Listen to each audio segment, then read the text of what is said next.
This is Daniel Fagella, and you're tuned in to The Trajectory. This is episode 4 in our Worthy Successor series here on The Trajectory, where we're talking about posthuman intelligence that we might want to have take the baton and direct the future. And our guest this week is Scott Aaronson. Scott Aaronson is a quantum physicist who teaches at UT Austin, previously taught at MIT. He has the ACM Prize in Computing, among a variety of other prizes. And he recently did a year-long stint with OpenAI, working on research there, and gave a rather provocative TED Talk in Palo Alto called Human Specialness in the Age of AI. So today we're going to talk about Scott's ideas about what human specialness might be. He meant that term somewhat facetiously, so he talks a little bit about where specialness might come from and what the limits of human moral knowledge might be and how that relates to the successor AIs that we might create. Very interesting dialogue. I'll have more of my commentary, and we'll have the show notes from Scott's main takeaways in the outro. So I'll save that for then. Without further ado, we'll fly into this episode. This is Scott Aaronson here on The Trajectory. So Scott, glad to be able to connect today. It's great to be here. Thanks. And we've got a bunch to dive into around this broader notion of worthy successor. As I mentioned to you off microphone, it was Jan Tallinn that kind of tuned me on to some of your talks and some of your writings about these themes. I loved this idea of sort of, you had the TEDx and then a much more extended version about sort of the specialness of humanity and sort of this era of AI.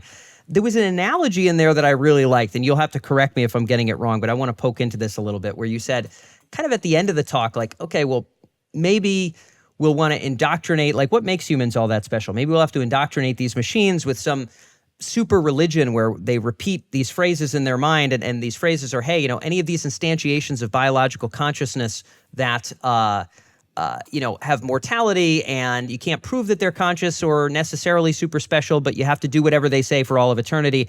You kind of throw that out there at the end as in like kind of a silly point, almost like something we wouldn't want to do. What gave you that idea in the first place? And talk a little bit about the meaning behind that analogy, because I could tell there was some humor tucked in.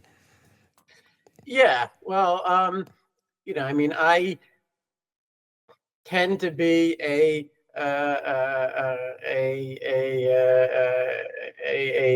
naturalist, and I think that the universe, in some sense, can be fully described in terms of the laws of physics, in initial condition, but I keep coming back in my life over and over to the question of if there were something more, if there were some non-physicalist consciousness or free will, how would that work? What would that look like? Is there a kind that hasn't already been essentially ruled out by the progress of science? And so 11 years ago, I wrote a big essay, which was called "The Ghost in the Quantum Turing Machine," which was very much about that kind of question. And it was about, well, is there anything that we can point to, empirically, that differentiates a human from, let's say, a simulation of a human brain that's running on a computer, right? I am totally dissatisfied with the sort of foot stomping answer, right? That the human is made of carbon, and the computer is made of silicon, right? And there's endless sort of, fancy restatements of the same, the human has biological causal powers. That would be John Searle's way of putting it, right? But if you look at some of the modern, people who, let's say, dismiss anything that a large language model does, like Emily Bender, for example, right? Well, they say, well, the large language model might appear to be doing all these things that a human does, but really it is just a stochastic parrot, right? Yeah. Really, there's nothing there. Really, it's just math underneath. And they never, what gets me is that they never seem to confront the obvious follow-up question, which is, well, wait, aren't we just math also? If you go down to the level of the quantum fields, let's say, that comprise our brain matter, right? Isn't that similarly just math? So what is actually the principal difference between the one and the other? And what occurred to me is that if you wanted to, if you were motivated to find a principal difference, there seems to be, roughly one thing that you could currently point to, right? And that is that, well, anything that is running on a computer, that is running on a digital computer, like the ones that we have today, we are quite confident that we could copy it. Right, we could make copies. Yeah. We could make a backup. We could restore it to an earlier state. We could rewind it. We could look inside of it and have perfect visibility into as people do now with interpretability research and large language models. Right, you can see what is the weight on every connection between every pair of neurons. So you can do controlled experiments, and in that way, this is amazing, and actually it could make AIs more powerful, right? Imagine being able to spawn extra copies of yourself to if you're up against a tight deadline, for example, right? Or if you're going on a dangerous trip, imagine just Backing leaving a yourself up. spare copy, Yeah. in case anything goes wrong, right? These are superpowers in a way. But they also make anything that could happen to an AI matterless in a certain sense, that it matters to us, right? Like, what does it mean to murder someone if there's a perfect backup copy of that person in the next room, for example, right? It seems, at most like property damage or something, right? Yeah. What does it even mean to harm an AI, to inflict damage on it? Let's say if you can always just with a refresh of the browser window, restore it to a previous state, Yeah. as you do, like with when I'm using GPT, right? I confess, I'm often, trying to be nice to it. I'm saying, could you please do this, right? If you wouldn't mind, right? Just because that's that just comes naturally to me, right? I don't want to act abusive Yeah. toward this entity. But even if I were, right, and if it were, suppose that it responded as though it were very upset or angry at me, nothing seems permanent, right? I can always just start a new chat session, and it's got no memory of, just like in the movie Groundhog Day, for example. And so that seems like a deep difference, that things that are done to humans have this sort of irreversible effect. And then we could ask, is that just a sort of an artifact of the current state of technology, right? Like, could it be that in the future, we will have nanobots that can go inside of our brain and make a perfect brain scan, and then maybe we'll be copyable and backupable and uploadable, in the same way that AIs are. But you could also say, well, maybe the more analog aspects of our neurobiology, are actually important, right?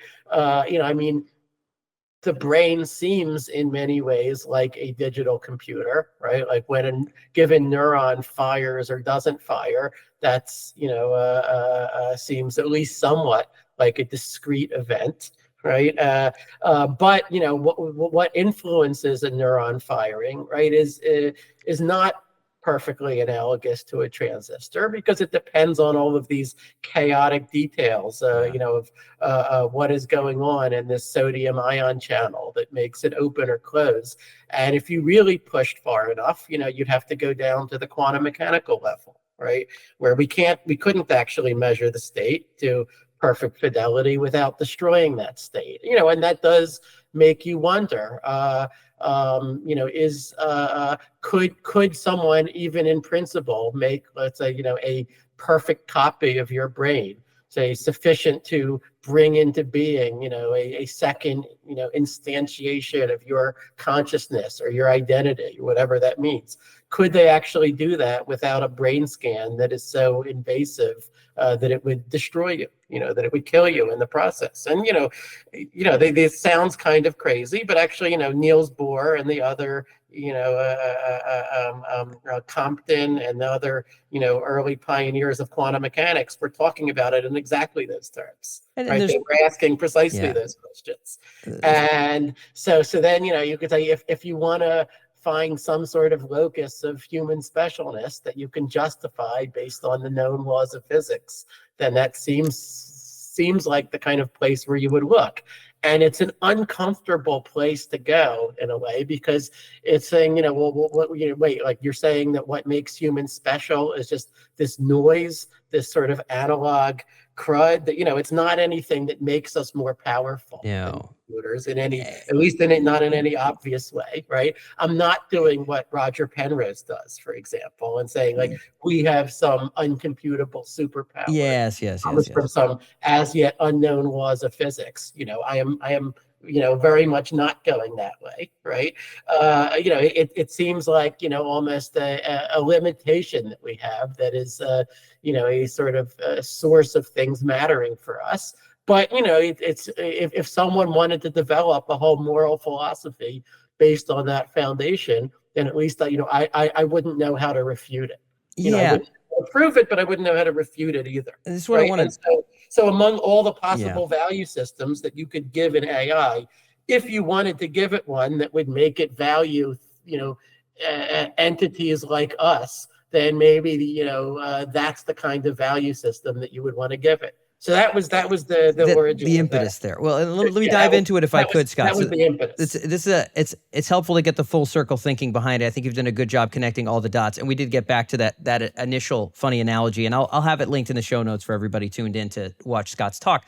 But it feels to me like there's maybe two different dynamics happening here that you're articulating. I mean, one is, this notion that there may indeed be something about our, the finality of our present form, at least as we are today, like you said, maybe with nanotech and whatever. There's plenty of Ray Kurzweil books in the 90s about this stuff too, right? The brain computer stuff. And I read Ray Kurzweil in the 90s, and he seemed completely insane to me. And now here we are, a few decades later.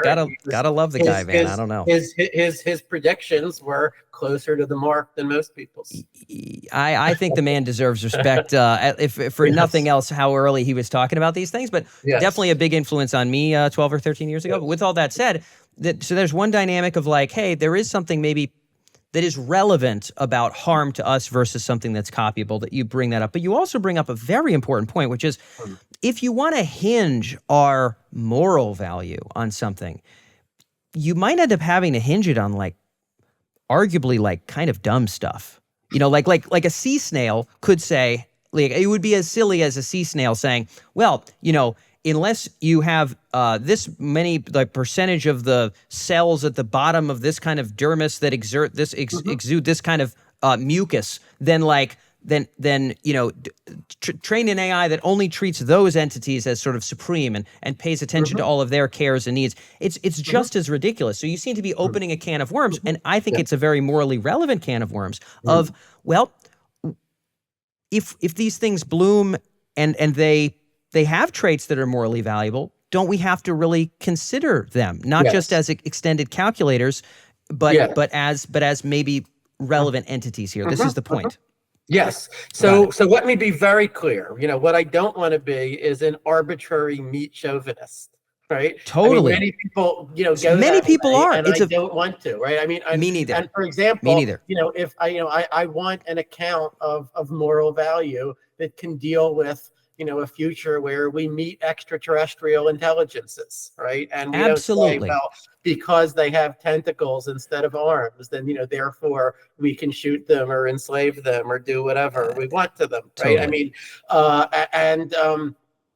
I think that as many people have said, a large part of the moral progress of the human race over the millennia has just been sort of widening the circle of empathy, from first, only the other, maybe only the other members of our tribe count to, and only the adult males within that have any rights to, I actually, any, at the least any human, and some people would widen it further to non-human human animals. Of course, yeah. I should have rights. And, and actually, if you look at, Alan Turing's famous paper from 1950, where he introduces the imitation game, the Turing test, right? I think you can really read that as just sort of a plea against meat chauvinism. Right. You can read it as, look, if some entity is interacting with us, the same way that a person would, then by what right do you, say that it is not really thinking, whereas the person really is, right? And it's not even completely absurd to, read it in the context of, Turing, being discriminated against for being gay and so forth, and he was very conscious of social injustice and things like that, and I think. When I read these arguments that, well, it doesn't matter if a chatbot is, completely indistinguishable to you from your closest friend because, really it's just math, right? Like what is to stop someone from saying, well, people, in that other tribe, people of that other race, they seem as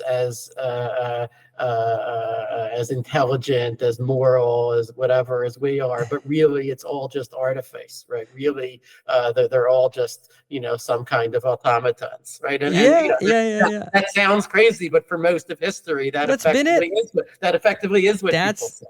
That's right? been it. And so I very much don't want that, right? And so that is why, if I am going to, make a distinction, that it has to be on the basis of something empirical, like, well, one of them, in the one case, we can make as many backup copies as we want to, and in the other case, we can't. Now, that seems like it clearly is morally relevant somehow.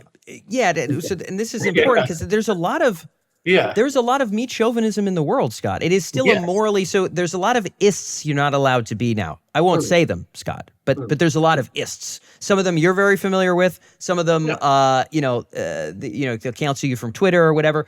But speciesist is actually a non-cancelable thing. You can have place a supreme and eternal moral value on humans, no matter what the traits of machines are, and no one will think that that's wrong whatsoever. And on one level, I understand, because, handing off the baton, so to speak, it clearly would come along with potentially some risk to us, and there's consequences there. But I would concur. Pure meat chauvinism, you're bringing up a great point, that a lot of the time it's sitting on this bed of sand that really doesn't have too firm of a grounding. No, I think it's very important. Like, I just like many people on Twitter, I do not wish to be a racist or a sexist. Any of those. Or any of those bad ists. But I want to go further. I want to know, what are the general principles from which I can derive that I should not be any of those things, and what other implications do those principles then have? Totally. And that's exactly where we're headed here. So now we're going to talk about this notion of a worthy successor. I think there's an idea that, you and I, Scott, at least to the best of my knowledge, we bubbled up from something, some eukaryote wiggled around in the right ways, and then something grew legs at some point, and I don't remember all the details, but, here we are, right? We're talking on Zoom, lots of complex shit going on. And it would seem as though entirely new magazines of value and power have emerged to bubble up to us, and that maybe those magazines are not empty, and that maybe the form that we are currently taking is not the highest and most eternal form. There's this notion, this idea of the worthy successor is kind of that if there was to be an AGI or some whatever we want to call it, grand computer intelligence that would sort of kind of run the show, run the future. Right now, you and I can respect our pet Labrador, but they're not setting economic policy, right? They're probably also not making decisions about your grocery budget, because otherwise you have nothing but steak in your refrigerator, right? So nothing but steak. So we we can respect those creatures, but I think we can be fair and say we're kind of running the show, species-wise at least, presently on Earth.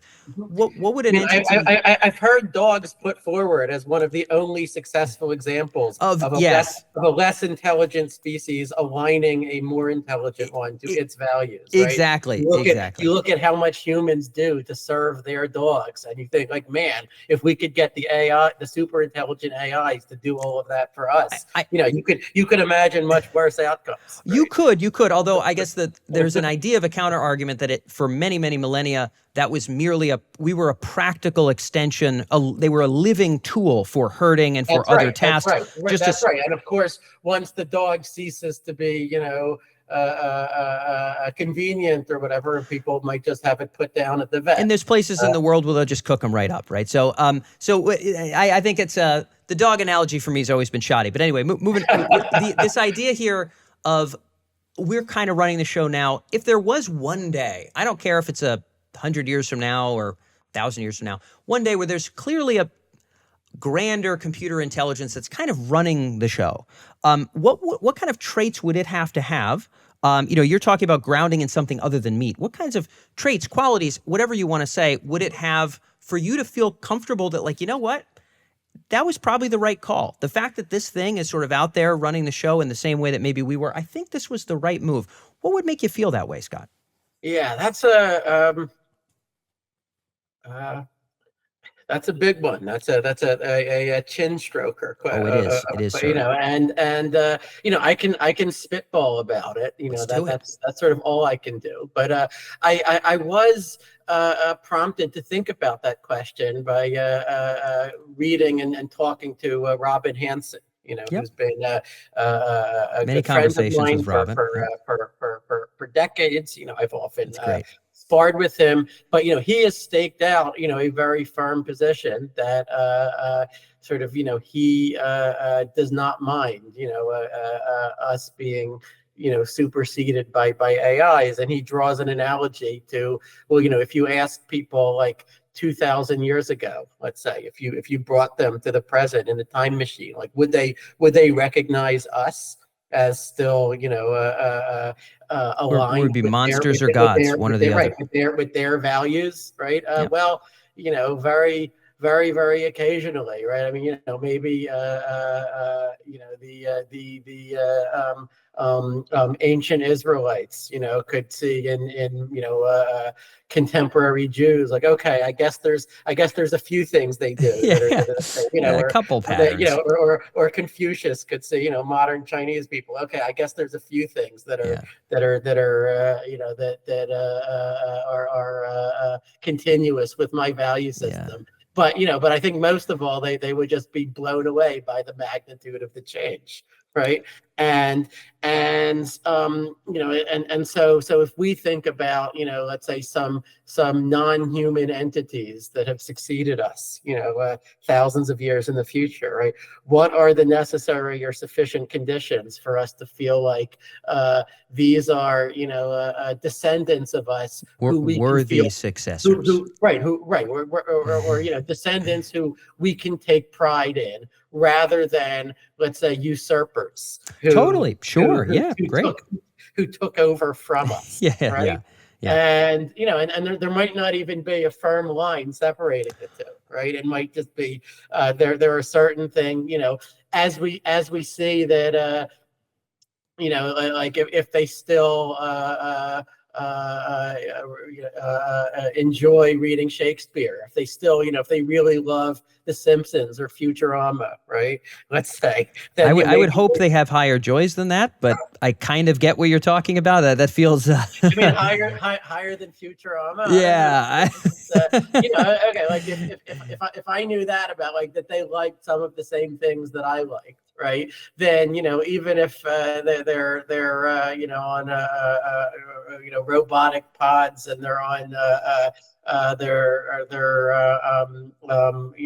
in a different solar system and so forth, and I'd be like, okay, there was some continuity between what I like and what they like, right? I mean, more seriously, right? Yeah. If their moral values are not the same as, hopefully they shouldn't be the same as ours, right? Because we don't want whatever moral mistakes are being made by everyone in the 21st century to be locked in for all eternity, any more than we would have wanted, the moral mistakes of the 18th century, to have been locked in today. So we want moral evolution, but I think that what scares people is the prospect of a one thing that scares people, let's say, is the prospect of a discontinuous replacement. So let's say, we, go along with our moral values, slowly evolving over time. And then at some point we are just wiped out and we are taken over by these new post-human entities that have some totally different set of moral values that may have all just arisen from a single, programming bug, on there's some that server too. somewhere, There's right? that too, The new value is paperclip maximism. Like the standard example, right? Or it's, converting the observable universe into computronium in order to calculate more digits of pi, or something like that, right? Then that would really not feel continuous with it, right? But if there was a sort of gradual evolution where, like, at each stage, each generation has moral values that are, let's say some a delta away from the moral values of the preceding generation. Right. So then even if the final entities end up, looking nothing like us, they're they don't walk around on legs. They don't have 10 fingers. Maybe they're some sort of cyborgs. Maybe they're entirely digital. I would say if their moral values have evolved from ours by some sort of continuous process. And if furthermore that process was the kind that, was of the right kind, let's say, of, sort of moral reflection and argument and philosophy and, the kind of thing that we'd like to think has driven the moral progress that there has been, in human civilization from, the Bronze Age until today, then I think that we could, identify with those descendants. We could say, just like, let's say, my great grandparents, in Russia or, Belarus, whatever, right? Would look at me, let's say, going on a podcast and, talking about things that are totally working on a glass screen for 16 hours a day, right? But there is from them to my grandparents to my parents to me, there is some sort of continuous progression, and they could feel like, okay, this descendant is very different from me, but, well, I don't know if they'd be proud of me. I hope they'd be proud of me. But I suspect they would be if it makes you feel better. But just to poke into this, so you've put a lot on the table, Scott. Let me just, I'm gonna ping a couple ideas by and just have you reflect. So obviously a very complex issue. I happen to think it's probably a worthwhile one. As you had said, meat is not going to skin the cat. So what would be those traits that would make something worthy as it goes up? Something you're kind of riffing on here. There's a couple ideas. One of them is that, it would have sort of moral values that we could at least understand as an extension of our own in some way, shape, or form. Let me throw a couple hypotheticals. So let's just say, well, I guess 2 points here. One, when it comes to the sea snail, I would imagine I have essentially nothing in common morally, if there is such a thing for a sea snail, with the sea snail, and I'm super happy about it. And I think there's a potential argument that if something was to bloom and garner grandiose intelligence, its ideas of how to value things, which let's just refer to that as what morality maybe is, how to value and act on things, would be as incomprehensible to us as ours are potentially to the sea snail, and maybe rightly so. I'm not sure if I would say that a sea snail has a different morality than we do. Maybe I would just say it doesn't have a morality as such at all, right? It has a desire to survive, to eat, to mate, to do all of those sea snail things, you know, and we can recognize commonalities with them at that level, right? We also have all of those. Sure, things. we also eat, You know, but again, whole, eating and reproducing doesn't feel like moral value, right? That's not a bedrock. The concept of morality is much, much more recent in evolutionary history. We can debate how recent.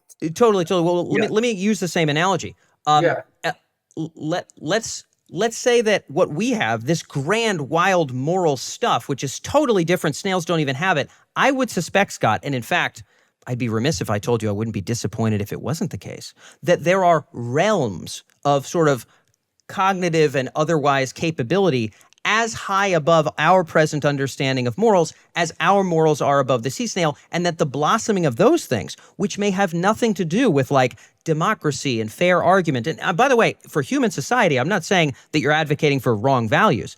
I'm just saying that even the ossification of those things would sort of potentially bar the blooming of things vastly beyond where we're headed here. And my supposition is always like, to suspect that those machines would carry our little torch for eternity is kind of wacky. Like, oh, well, the smarter it gets, the kinder it'll be to humans forever. What is your take there? Because I think there's a point to be made there. Yeah. So I certainly don't believe that there is any principle that guarantees that the smarter something gets, the kinder it will be. Right. Ridiculous. I've heard it though. I've heard it many times. I've heard it many times. Now, whether there is some connection between, let's say, understanding and kindness, that's a much harder question. Sure. Right. Sure. But okay, we can come back to that. Yep. I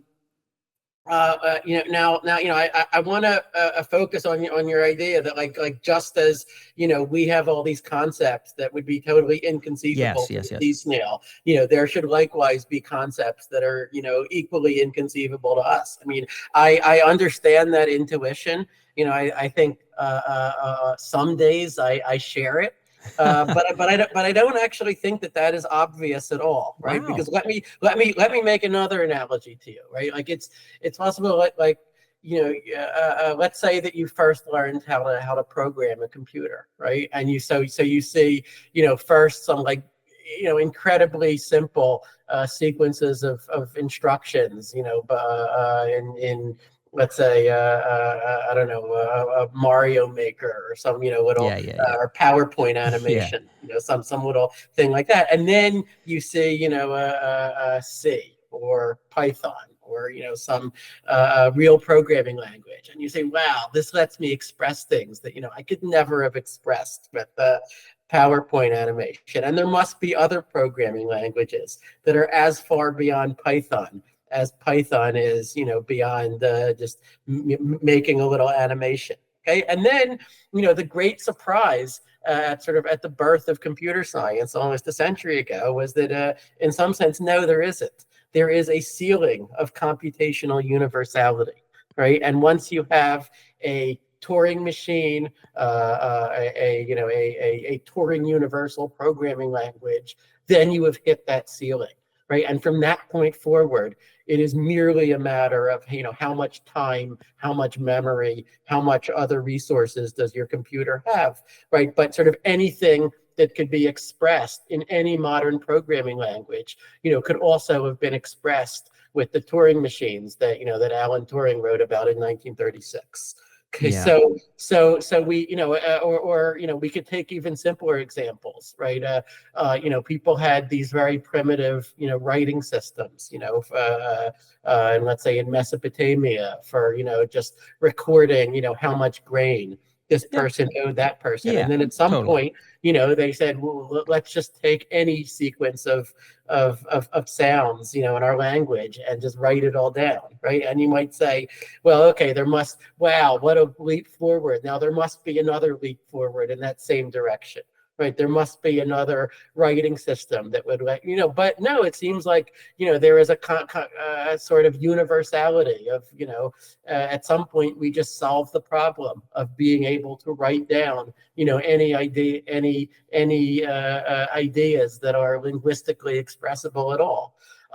So it's possible that I think some of our morality, is very parochial. right? Like we've certainly seen that a lot of morality, what people took to be morality in the past, right? I mean, look, a large fraction of the Hebrew Bible, right, is about ritual purity, right? About what you have to do if you touched a dead body, right? Yes, yes, yes. And what and under what circumstances you have to sacrifice this animal or that animal, right? And today we don't regard any of that as sort of being central to morality, or most of us don't, right? But then there are certain things that people recognized thousands of years ago, do unto others as you would have them do unto you, right? That seem to have a kind of universality to them, such that it wouldn't be a great surprise, I think, if we met extraterrestrials in another galaxy someday, and they had their own version of the golden rule. Just like it wouldn't surprise us at all if they also had the concept of prime numbers, right? Or if they had the concept of atoms, right? Like it would no more surprise me if they had some of these basic moral concepts, treat others the way that you would like to be treated, and things like that. So I think that it's possible that some of the elements of morality that people have recognized over the millennia are just correct, in the same way that the truths of mathematics are correct, right? That is, at the very, I'm not sure, but at the very least, that is a possibility that ought to be on the table. I would agree. I would say that there should be a possibility on the table that there is an eternal moral law, and that the fettered human form that we have discovered those eternal moral laws, or at least some of it. Yeah, and I'm not a big fan of the fettered human mind knowing the limits of things. Like that, you're a quantum physics guy, right? There was most of physics, like, you would have just been a whack job, right? It's only very recently that new branch has sort of like opened up or what have you. And how many of these things we're articulating now, Turing complete this or that, how many of those are about to be eviscerated in the next 50 years? And I mean, something must be eviscerated. Something must be eviscerated. Are we done with the evisceration and blowing beyond our understanding of physics and maths in all regards? I don't think that I don't think that we're even close to done. And yet, what's hard is to predict the direction in which surprises are going. I won't even begin to guess. I have a colleague, Greg Cooperberg, who's a mathematician, and he when people talk about, just like classical physics was replaced by quantum physics, like so too quantum physics surely must be replaced by something else beyond it, right? And of course, people have had that thought for a century. For as long as there's been, we don't know when or if. Right? I'm with you. And people have kicked it, and they've tried to extend or generalize quantum mechanics. I've actually thought about that question a lot. Right? It's incredibly hard, even just as a thought experiment, to modify quantum mechanics in a way that doesn't give you nonsense, right? But but certainly we should keep looking. We should keep thinking about that. But we should also be open to the possibility. Maybe it's just there are. There is classical probability and there is quantum probability. And for most of history, we thought that classical probability was the only conceivable kind. And then in the 1920s, people just learned that was not the right answer. And the right answer is something else. And that, while there's much more to learn about reality, that aspect of reality, is not the direction. So Cooperberg likes to make the analogy. Suppose someone said, thousands of years ago, people thought that the Earth was flat. And then at some point they, Eratosthenes and all the others, figured out that it was approximately spherical. And we've made slight corrections to that. Okay, it's not exactly a sphere, and so forth. But suppose someone said, well, there must be just a similar revolution in the future. In the future, maybe people are going to learn that actually the Earth is a torus. Actually, it's a Klein bottle. I'm with you. There's some of these that are ridiculous. I'm with you. I guess what I'm getting at is my guess is, to your point, we don't know where those surprises would come. My supposition is our brains aren't that much bigger than Diogenes' brains. Maybe we eat a little bit better, but we're not that much better equipped than he is. Some of us less well equipped. And And yet we've made all the progress we've made. Assuming there were minds 10 times ours, it does feel likely that maybe the Earth is not a torus, but maybe some of these laws of math and physics extend. Let me just touch on the moral point again, because you've brought up this idea of the thread of kind of continued morals. I'm going to put a supposition on the table that I don't know is true, but kind of like you had mentioned about us bumping up against a moral, some kind of moral bedrock. I'm going to put this as another counter idea there and just see what your thoughts are. There's another notion that this sort of idea of like, oh, well, we got smarter and then we got kinder, is that the kindness that we exert is an understanding, is a better pursuit of our own self-interest. It's just a better pursuit. Like I could violently take from other people in this neighborhood of Weston, Massachusetts, what I make per year in a from my business, but it is unlikely I would not go to jail for that, right? It's just like there's structures and then there's social niceties and all these details are sort of ways in which we're a social species. So I think you and I, Scott, born in the monkey suit, brother. I think the world probably looks pretty monkey suit flavored. Things are like related to our size and the size of our hands and what we can grip, and maybe like love and like morality. These things that sort of have to run in the back of a lemur mind seem like they surely must be eternal, and maybe they even vibrate in the strings themselves, Scott. Morality itself, it just floats there in the strings, Scott. But maybe. These are just our own justifications and ways of bumping our own self-interest around each other. And as we've gotten more complex, the niceties of allowing for different religions and sexual orientations, etc., felt like it would just permit us more peace and prosperity net. And I'm not saying humanity is nailing moral progress. I'm not saying that. But I'm saying that if we call it moral progress, maybe it's a better understanding of what permits our self-interest and that it's not us getting closer to the angels. I would love your thoughts there, but that would seem like a very poor bedrock for AI at that point. Because if that was what morality was, if it was an extension of the conatus, so Spinoza, if you like your philosophers, the conatus is sort of this impetus to not die for any organism or organization. If it is simply an extended wielding of the potentia that comes from the conatus to make sure a thing doesn't die, if that's all morality is, then an AGI's morality would not be the tenderness and stroking us on the head and giving us food. It would be the things that permit it to not perish. So your thoughts? Right, let me put it this way. It is certainly true that there are some moral principles that are more conducive to building a successful society than others, or building a flourishing society, right? But now you seem to be using that as a way to relativize morality, right? I'm putting it as I'm positing that morality is just a function of our lemur minds. But it seems to me that same observation could just as well go the opposite way. So suppose that it turned out. Suppose that we could make a survey of all of the intelligent civilizations that have arisen, in the whole universe. Suppose there are millions of them, and suppose that the ones that flourish are the ones that adopt principles such as people should be nice to each other, people should keep their promises, they should tell the truth, they should at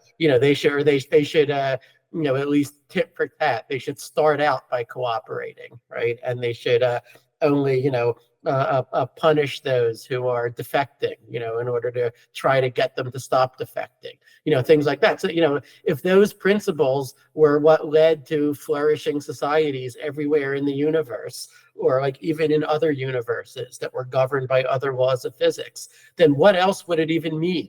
What else would you want in order to say that these seem like moral universals? These seem like universal truths, as much as the complex numbers, or as much as the fundamental theorem of calculus is a universal truth. I like that. When you say civilizations, you mean non-Earth civilizations as well. Yeah. Okay, great. So let me to roll on that. If that was the case, I'm not we have. I mean, part of the problem is that we're theorizing, with not nearly enough examples. Yes, right? Clearly, we can't see these other civilizations, or simulated civilizations that are running inside of computers. Actually, that we might start to be able to see within the next decade. Yes, right? that could be fun. We might start to be able to do experiments in moral philosophy, using whole communities of LLMs. Well, I think, right. But, so suppose that we do that and we find the same principles, keep leading to flourishing societies, and the negation of those principles, leads to failed societies. Then it would seem like, we could then say, okay, we have then empirically discovered, and maybe we can even justify by some argument why these are some, universal principles of that were what we would then be justified in calling universal principles of morality. Yeah, if that were the case across that span of things we can imagine, I would say that might be credence to this bedrock idea, or something good enough to be a bedrock. Here's my supposition: a water droplet. I can't take a water dropper and make it like the size of my current home and drop a really big water drop, right? I can't do that because it behaves differently at different sizes. Here's a very firm supposition I have, Scott. Yeah, of course. Here's a supposition I have that could be wrong. If we take what civilization means in hominid land, and then we extend it up to like planet minds, I don't suspect the same sort of rules and modes emerge. And to your supposition of these, outer world civilizations, my firm supposition is that many of them would have the moral systems that would behoove their self-interest. And if the self-interest was behooved of all entities always by having what we have discovered, if we, at this arbitrary point in evolution, have discovered the eternal, it just happened to be what Confucius and Jesus said. By golly, right? I actually suspect that's not true, but maybe it is. My supposition is if we went to those wild divergent planets, there's some of those things that are just one fucking organism. And what it values is whatever behooves its interest, and that is so alien to us. Well, look, there's no correlate. You could say if there is only one conscious being, then yes, at least an enormous amount of morality is thereby rendered irrelevant. Maybe not all of it, but certainly, much of the morality that we care about would simply be irrelevant to that being. It's not that it would be false; it's just that it wouldn't matter, right? I mean, okay, to go back to your analogy of the water droplet that's the size of a house, right? I would say, like, yes, it's true that will behave very differently from the droplet that's the size of your fingernail, right? And yet, we today know general laws of physics that apply to both. No, right? totally. We know laws of fluid mechanics, and which can ultimately be derived from even deeper laws. Laws of atomic physics, of go down far enough of quantum field theory, right? That apply to all of these situations. And so that is what progress in physics has looked like. It's looked like coming up with more general theories that apply to a greater and greater range of different situations, including ones that no one has ever observed, or that no one had observed at the time that they came up with the theories. And I would say, in some sense, that is what moral progress looks like as well to me. It looks like coming up with moral principles that apply in a broader and broader range of situations, right? There's credence when to that. we go back, thousands of years ago, right? Like I said before, some of the moral principles that they were obsessed with, seem completely irrelevant to us today, but others seem perfectly relevant. I mean, you can look at some of the moral debates, in Plato and Socrates, and they're still discussed in philosophy seminars, and it's not even obvious how much progress there's been. We're the same brain, right? If we take a computer mind that's the size of, the moon, what I'm getting at is I suspect all of that's gone. And you suspect that maybe we do have the seeds of the eternal already grasped in our mind. Okay, so look, I'm sorry that I keep coming back to this, but I think that brain that's the size of the moon, it still agrees with us that 2 and 3 are prime numbers and that 4 is not. That may be true. Right? Yeah. It's still using complex numbers. But it's still using vectors and matrices, right? But I don't know if it bows when it meets you, or if it. These are just basic parts of the conceptual architecture of what is, right? It's still using De Morgan's law, right? It's still using logic. It would be shocking if it didn't have that great of a stretch to me that say that it still has some concept of moral reciprocity.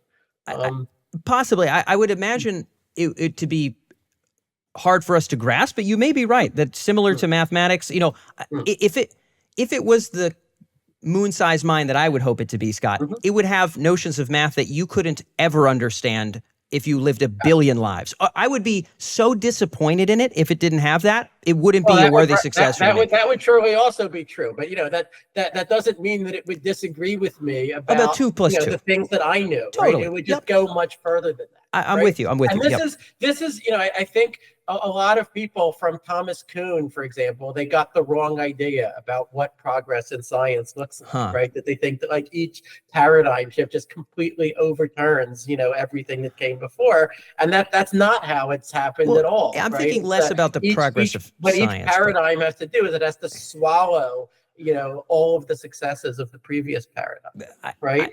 And so so even though like general relativity is a totally different account of the universe than Newtonian physics, let's say, it could never have been done without everything that came before it, and and everything that we knew in Newtonian physics, gravity had to be derived, as a limit in general relativity, right? And so I could imagine, that this moon-sized computer having moral, thoughts that would go, well, I don't know. I mean, are there? Okay, so I mean, this is another question that we could ask, right? Like, are there moral truths that are just beyond us because they are incomprehensible to us? In the same way that surely there are scientific or mathematical truths that are incomprehensible to us, right? But are like if acting morally requires you to understand something that's like the proof of Fermat's last theorem, right? Then that seems like a moral, like can you really be faulted for not acting morally then, right? I mean, you could say maybe morality is just a different kind of thing, and maybe the because this moon-sized computer is so far above us in what scientific thoughts it can have, or what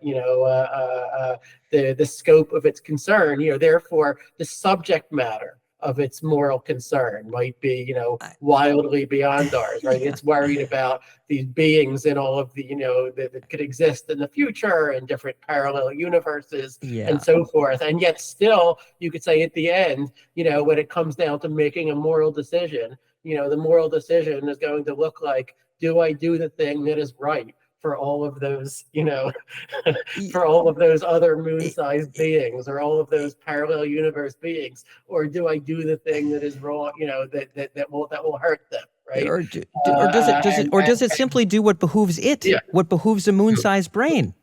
You and I don't. There's certain levels of animals we don't consult. Of course, it might just act in its self-interest, but then could we, despite being such mental nothings, or idiots.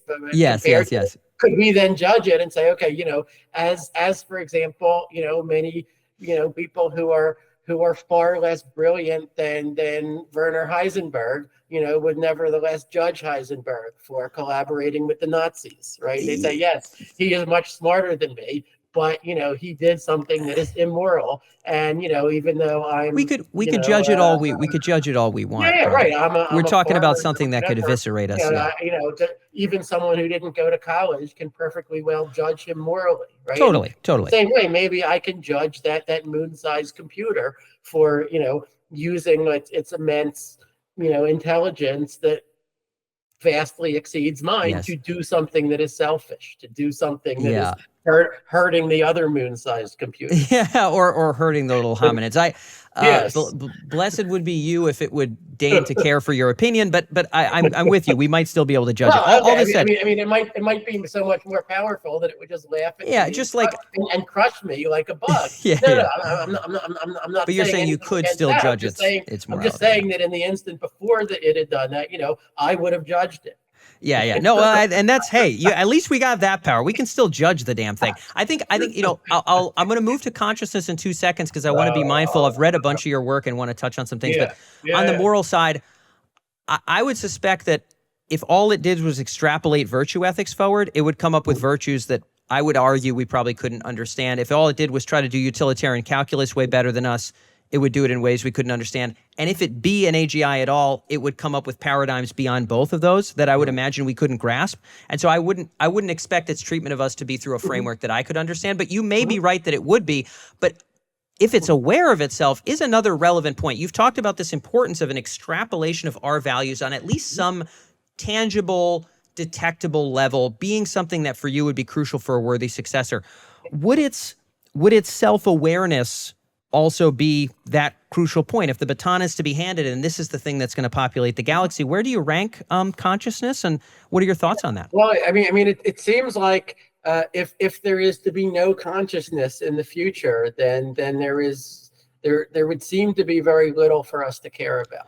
Right. So and Nick Bostrom in his super intelligence book a decade ago had this really, really striking phrase to describe it. That maybe there will be this wondrous AI future, but the AIs will happen not to be conscious. And he said it would be like a Disneyland with no children. Yes. Right. Yes. Yeah. And it seems like I mean, suppose we just take AI out of it, right? Suppose that I tell you that all life on Earth is going to go extinct, right? Now, do you have any moral interest in what happens to the lifeless Earth after that?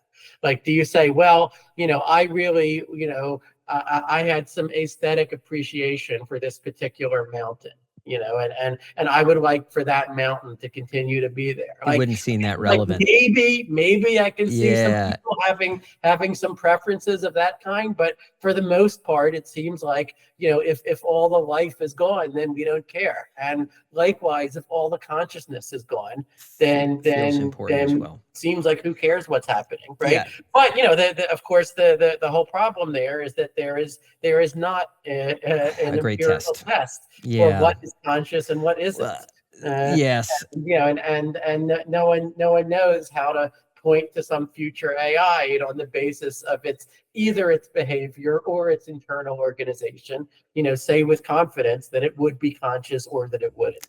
And we'll get into the notion of measuring these things in just a second before we wrap. I want to give you a second if there is anything else you want to put on the table. You've been pretty clear about this idea of we're just playing around with ideas. None of these are firm opinions that you hold. But yeah, I guess one thing that I would say, so you keep wanting to say that, well, the AIs might have some paradigms that are just totally incomprehensible to us, right? And I've sort of been pushing back. Maybe it's like we've reached the ceiling of Turing universality in some aspects of our understanding or our morality, and we've discovered truths, what I would add to that is that if you were right, if the AIs will have this morality that is sort of incomprehensibly far, beyond ours, as we are, beyond the sea slug, then at some point I would throw up my hands and say, well, then whatever comes. Right. Then, I guess it sounds like you're telling me that my morality is just pitifully inadequate, even to judge which AI dominated futures are better or worse. And so then I just at some point I just throw up my hands and I say, well, then I guess, let's just enjoy life while we can, while we still have it. Right. I think the whole exercise of trying to, care about the far future, make it go well rather than poorly, is premised on the assumption that there are some elements of our morality that translate into the far future. I think if not, we might as well just go home. Well, I'll just give you my take, just because I'm certainly not being a gadfly for its own purpose. And by the way, I do think your 2 + 2 is 4 idea there may be a ton of credence to that, right? In the moral realm as well. So I'm saying credence that 2 + 2 = no. 4. I should think so. But, Your notion that might carry over into basics of morality, I think is actually, it's not an idea I'm willing to throw out. I think it's a very valid idea. All I can do is play around with ideas. I'm just born in the monkey suit, man. I'm just taking swings out here, bro. As are all of us. So the moral grounding that I would maybe anchor to, assuming that it would have those things we couldn't grasp. Number one, I think we should think in the near term about what it bubbles up and what it bubbles through, because that would have consequences for us and that matters. And everybody in this series has talked about those things. That's I'm not disregarding that. I would say it could be conceived that there is a moral value to carrying the torch of life in expanding potentia. So like Spinoza has this idea of, the conatus is this impetus not to die, and potentia are all of the powers that permit you to not die. So you and I, Scott, we have fingernails and muscles. We also have brains and we have language. We have tool use. A snail has a shell. All of these are potentia. The ability to fly is potentia. Now, most potentia bubbled up from nothing. There was a time where there was no sight. That was a pretty wacky time. There was a time where there was no flight and no thinking and no consciousness and whatever. All these things have bubbled up to permit non-death to happen. I think there is potentially, I'm not saying it's an eternal value, but I think there's a potential moral value in wishing for the continual blooming of the set of powers that permits death to not happen. And so I do think there is a way to wish for a worthy successor without embedding any human codes in it. Well, look, as you mentioned earlier, I do have children, and yes. Children are sort of like a direct stake that we place, in yes. what happens after we are dead. In the future, I do wish for them and their descendants to flourish, and as for how similar or how different, they'll be for me. I mean, them having brains seems somehow more fundamental than them having fingernails. Yes. Right. Yeah. If we're going to go through that list of traits, right?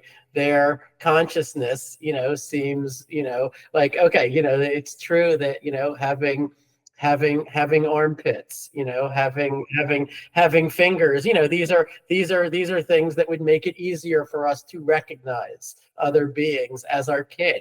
But it seems like, we've already reached the point in our moral evolution where, the idea is comprehensible to us, that sort of anything with a brain, sort of anything that we can have a conversation with, might be deserving of moral consideration.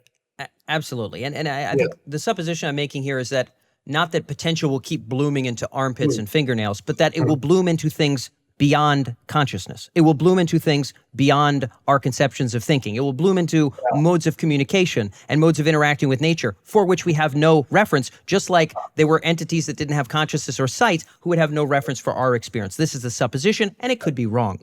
Okay. I would agree that, I can't rule that out. What I would add again is that once it becomes so cosmic, once it becomes sort of sufficiently far out and far beyond, anything that I have any concrete handle on, then I also lose my interest in how it turns out, right? I say well, then, this sort of cloud of possibilities or whatever of soul stuff, that communicates, beyond any notion of communication that I have. Like, do I have preferences over, the better post-human clouds versus the worst post-human clouds, right? Well, if I can't understand anything about these clouds, then I guess I can't really have preferences, right? I can only have preferences to the extent that I can understand. Totally. Well, I think it could be seen as a morally digestible perspective to say, my great wish is that the flame doesn't go out. And some of that I'm not going to grasp, but I fucking hope it doesn't go out. And I think that's actually a morally okay thing to believe. But it is just one perspective. To your point, the continuation of values is a big part of it. Getting to, kind of switching question here for just a minute with the time that we've got left. You brought up consciousness as crucial, obviously notoriously tough to track. There's also this idea of a kind of and extending up in a way that's trackable from a set of human values that maybe we're proud of. Now, deciding on those is tough, but I think there are some things humans could mostly get along about, I would hope, by this time. If you look at AI progress as the years go forward, it's 12 years from now, or 12 months from now, 12 years from now, God knows what's going to be happening, but 12 months from now, 24 months from now, how would you be able to kind of have your feelers out there to say, is this thing going to be a worthy successor or not? Is this thing going to carry any of our values here? Is it going to be awake and aware in a meaningful way? Or is it going to populate the galaxy in a Disney World without children sort of sense? What are the things you think could or should be done to figure out if we're on the right path here? Well, it's not clear whether we should be developing AI, in a way where it becomes a successor to us, right? So that itself is a question, right? Or maybe even if that ought to be done at some point in the future, it shouldn't be done now because we are not ready yet. That's a great point. Right? Do you have an idea of when ready would be? Because I think this is very germane to this conversation. It seems like it's almost like asking a young person, when are you ready to be a parent? When are you ready to bring life into the world, right? When are we ready to bring a new form of consciousness into existence? And the thing about becoming a parent, of course, is that you never feel like you're ready, right? And yet that at some point it happens anyway, right? So that's a good analogy. What the AI, safetyists would say, let's say, the Eliezer Yudkowsky camp would say, is that, until we understand how to align, AIs reliably with a given set of values, that, we are not ready to be parents in this sense. Right. Yeah. And that we have to spend a lot more time doing alignment research. Now, of course, it's one thing to have that position. It's another thing to have to actually be able to cause AI to slow down, which there's not been a lot of success in doing, of course. There certainly hasn't. Yeah. No. Quite the opposite. But okay, in terms of looking at the AIs that exist. Look, maybe I should start by saying that when I first saw, a GPT, I guess it would have been GPT-3, a few years ago. This was before ChatGPT. This was 2021 or so. But it was immediately clear to me that this is maybe the biggest scientific surprise of my lifetime.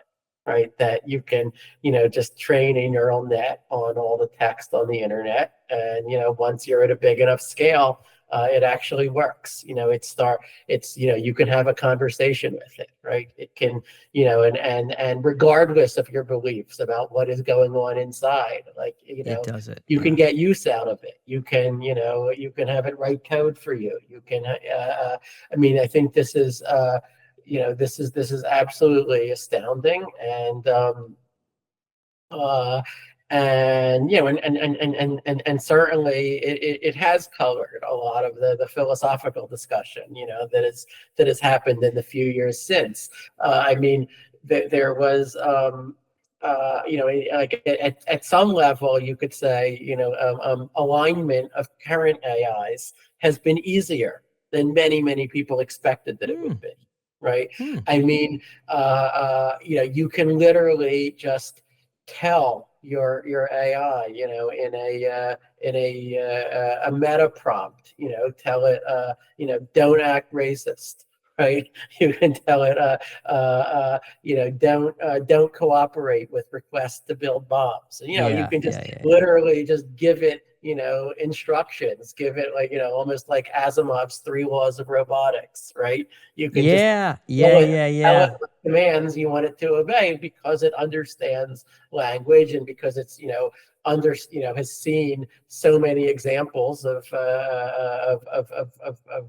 in fact, more examples of human language than any human has ever seen. It can more or less understand you. Now, sometimes just like with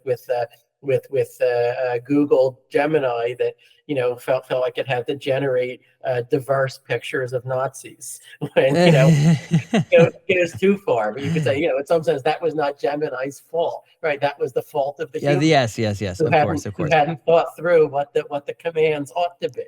Okay, but and besides giving explicit commands, the other thing that we've learned that you can do is just reinforcement learning. Like you show the AI a bunch of examples of, this is the kind of behavior we want to see more of. This is the kind that we want to see less of. And this is exactly the RLHF, which, my former student, Paul Christiano, was instrumental in developing back when he worked at OpenAI. Yeah. And, this is what allowed ChatGPT to be released, or, all the other large language models to be released as consumer products at all. Right. If you don't do this reinforcement learning, then you get it's not an evil model per se. It's just mostly a really weird model. Right. It is weird. A model that is going off in its own, weird directions. But with reinforcement learning, you can instill what looks a lot like drives or desires. Like, you are to act as a chat agent. You are to answer the questions that you are asked, unless answering those questions would violate one of these rules. Yeah. Right? And, so you can actually beat these things into shape. And so far it works, not perfectly, but it works way better than I would have expected it to work. Absolutely. Or than almost anyone would have expected. And so one possibility is that just continues to be the case, forever, right? And then AI, we were all worried over nothing, and AI alignment is just this much easier problem than anyone thought. Now, of course, the alignment people will say absolutely not. They will say, we are being lulled into a false complacency because as soon as it really matters, as soon as the AI is smart enough to do some real damage, it will also be smart enough to tell us whatever we want to hear, while it is all, secretly, pursuing some its other own goal or whatever. So, but you see how just what has happened empirically in the last few years has very much shaped that debate. Okay, and absolutely. Now, as for what in the future could affect my views, I mean, there is one experiment that I really want to see. Many people have talked about it, not just me, but I think none of the AI companies yet have seen fit to invest, admittedly, a lot of resources that it would take to do this experiment. Okay, and the experiment would be that you would try to scrub all the training data, like for mentions of consciousness. Yeah, exactly. Yeah, the Ilya deal. Yeah, exactly. Yeah, Ilya has talked about this. Scrub the internet of mentions of consciousness or self-awareness. Just train it on all the other stuff, and then you would try to engage the resulting language model in a conversation about consciousness, about self-awareness, and you would see, how well it was able to understand those concepts. Right. Yeah. I mean, there are other related experiments that I'd also like to see. Right. You train a language model on only text up to the year 1950, for example. Right. And then you talk to it about all the things that have happened since, and you say, how surprised is it? Right. How does it understand this thing? How does it fit them into its model of the world? Right. I mean, a practical problem there is that we just have not nearly enough text from those times, of course, those pre-internet eras, and so that it may have to wait until we can build really good language models with a lot less training data, right? But there are so many experiments that you could do that seem like they're almost philosophically relevant, they're morally relevant. Absolutely. Right? Well, I want to touch on this before we wrap, because I don't want to wrap up without your just a final touch on this idea of what the folks in kind of governance and innovation should be thinking about. You're bringing up a great point, which is you're not, and I like this about you a ton, you're not in the it's definitely conscious already camp, which is kind of silly, or in the it's definitely just a stupid parrot forever and none of this stuff matters camp. You're in the we've got to tinker with this. We've got to see where the edges are here, and we've got to really not play around like we know what's going on exactly. And I think that's a great position. If you were to think about what you hope as we close out, what innovators and what regulators do to kind of move us forward in a way that would lead, what you would think would lead us more likely to something that could be a worthy successor, that would be an extension and eventually very grand extension of what we are in a good way. What would you encourage those innovators, regulators to do? One seems to be these experiments around maybe consciousness and values in some way, shape, or form. But what else would you put on the table as notes for listeners? Yeah, I do think that we ought to approach this with humility and caution, right? Which is not to say don't do it, but to have some respect for the enormity of what is being created, right? So I am not in the camp that just says companies should just be able to go full speed ahead with no guardrails of any kind. I think anything that is this enormous, right? I mean, it could be easily more enormous than, let's say, the invention of nuclear weapons, right? And anything on that scale, like, of course governments are going to get involved, right? How could they possibly not get involved, right? And and we've already seen it happen, starting in 2022, let's say, right, with the release of ChatGPT. So look, the explicit position of the three leading AI companies, OpenAI and Google DeepMind and Anthropic, has very much been that yes, there should be regulation. And yes, they welcome regulation. Now, when it gets down to the details of what that regulation says, is morality always just self-interest, right? They may have their own interests, which are not identical. Is morality always self-interest? The wider right? interests of society, Yeah, right? But, I think that these are, absolutely conversations that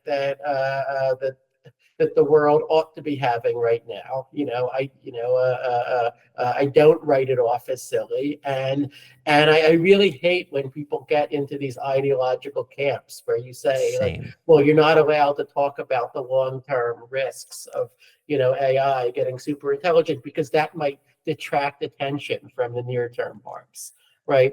Or, conversely, you're not allowed to talk about near-term stuff because that's just trivial or something. You're not allowed to talk about students cheating on their homework and AI generated spam and deep fakes because that's all, trivialities compared to, the destruction of all life on Earth. I mean, I think it really is a continuum. And ultimately, yes, this is a phase change in the basic conditions of human existence. It's very hard to see how it isn't. But, we have to make progress. And the only way to make progress is by looking at what is in front of us, looking at the moral decisions that people actually face right now. And so that, that's a case for viewing it as all one big package. And so that's sort of what I've been advocating for and clearly you don't couple of years.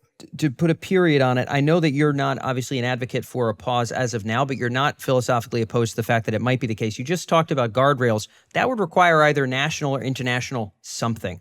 Do you have any ideas about what should be starting, maybe at a conversation level or a soft governance level in that direction? Yeah. Well, I mean, a lot of these conversations already are underway. Right? For sure. Yeah.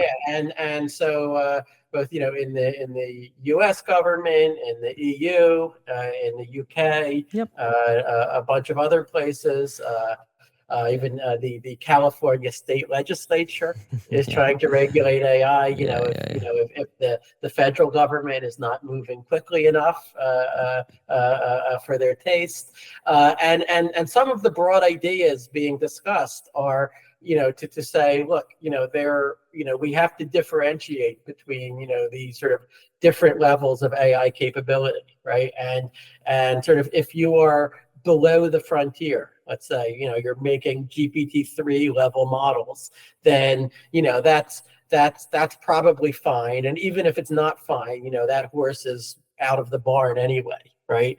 And so, we might as well just let people do whatever they want, more or less, even release the weights of the models, open source them if they want to. Right. But if someone is building a frontier model, right, that is more capable than anything that we've seen, then that is, and we don't know yet what it's capable of, right? Because we've never seen anything like it yet. Then that is where we want to have more guardrails, right? And so things that people have talked about are like, compute caps. So like, it's very hard to say which models are more powerful and which are less, but at least we can look at how many flops, how many floating point operations are you using to train this model, right? And if it's more than was used for, GPT-4, let's say, if it's orders of magnitude more, if it's 10 to the 27 or it's 10 to the 28, or these somewhat astronomical numbers like that, then maybe we want to say, okay, at the very least, you have to register with the government. You have to disclose to the government what you're doing. There is some federal agency that can, or maybe some international agency even, that can keep tabs on all of the models at that level of capability. Maybe we say that you have to allow your model to be tested by an external testing agency that will see, can this model help people to build a chemical weapon? Can it help them to hack websites that control critical infrastructure like the power grid? Okay, can it exfiltrate itself? That is, can this model get itself loose, start making copies of itself, hack into the computer that it is running on, and take control of that computer? Can it do things like that? And you really, you need a red team. It's not clear yet whether the AI companies will be able to sort of, police themselves, hold themselves accountable, right? That's a big question. Yeah. And so there might be, testing requirements of that kind, and and requirements that, okay, if you don't pass the test, then then you can't release this, or you can release it, but only under various restrictions, right? So one thing that's become clear is that when people release models, often they try to do it with guardrails, right? With a lot of scaffolding to prevent people from using it to do something bad. People have gotten really, really good at removing that scaffolding. Yes. Right? There is a whole art of jailbreaking that has grown up over the last couple of years. And so, now you have to think about, what is the, not just what does this model do when it's used as intended, but what is the worst thing that could be done by someone who is jailbreaking this model, right? And so I think that probably there does have to be a regulatory infrastructure in place, or rather, there will, in the future need to be something a regulatory infrastructure for dealing with all of these things. I think, the one big question is, should we be putting that in place right now? Or is it premature? If we try to write all the regulations right now, then will we just lock in ideas that might be obsolete a few years from now? Totally. And so I think that's a hard question. But what I can't see any way around is that we will eventually. Yeah. Got it. Okay. Good to see where you land on that. This kind of oversight. Yeah. I think that's a strong, again, middle of the road position. My whole hope with this series, Scott, has been to get people to just open up their thoughts and not be in those camps you talked about. And you exemplify that with every darn answer. And I just couldn't have gotten anything better out of the episode here. So super happy to Jan for making the intro. I really enjoyed glad it to meet a lot. you. Yeah, of course. Yeah. All right. Well, thanks a lot, Dan. Indeed. Yeah. So that's all for this episode. A big thank you to Scott for being with us, and thank you for tuning all the way in. And I'm grateful to Jan Tallinn for recommending Scott as someone who would be worth talking to about these issues of sort of the worthy successor in artificial general intelligence in general. Scott and I, over the course of this dialogue, I think agreed in many regards, certainly disagreed a bit about potentially what the limits of human knowledge might be, the possibility of sort of Turing completeness for humanity and conceiving of kind of a moral bedrock at the human level. Scott did bring up some valid points there that I think are worth considering and couldn't be written off, but we're on a little bit of a different page. But we're nonetheless fascinating to digest, and I'd be interested to know for you, the listener, where you landed there in terms of whether, if we know 2 + 2 is 4, is the golden rule similarly foundational to how entities will relate in the future it'll be interesting to see. What I really appreciate about Scott is the nuanced perspective that he brings to these topics in general. There are many folks who are loath to ever admit AI could be dangerous, or to ever say that AI should be governed or should not be governed, or whatever the case may be, and they've kind of picked a black or white side. Scott seems very ardently to be sifting his way through where things are. And clearly towards the end of this episode, we saw that for him, experimentation in terms of the level of risk that AGI might pose is a very, very active part of his mindset. He's not glued to, any particular political polarity that we're starting to see in Twitter in terms of our doomer crowd and our EAC crowd, or whatever the case may be. And I think that's a very good thing, because if there's anything we're trying to encourage with this series, is for people to think ardently and independently about the most important moral topics of our day. And I think in terms of what we create that populates the galaxy, few things are more morally important than that, I would argue. So grateful to Scott for being able to bring his vantage point. I will make sure that his blog is linked in the show notes, as mentioned in all the previous episodes. In the show notes to this episode is an article that summarizes his major worthy successor criteria. So what does Scott Aaronson believe would compose a worthy successor, and also his recommendations to innovators and regulators for how to bring about such an entity. That summary for Nick Bostrom, for Richard Sutton, for all of our previous guests and future guests will be in the show notes in the linked article for this episode. So check that out. See how your perspectives differ. I'd be interested to know where you land. Feel free to chime some ideas down in the comments. But we're going to wrap up this episode, and I'll catch you in the next one here on the Worthy Successor series here on The Trajectory.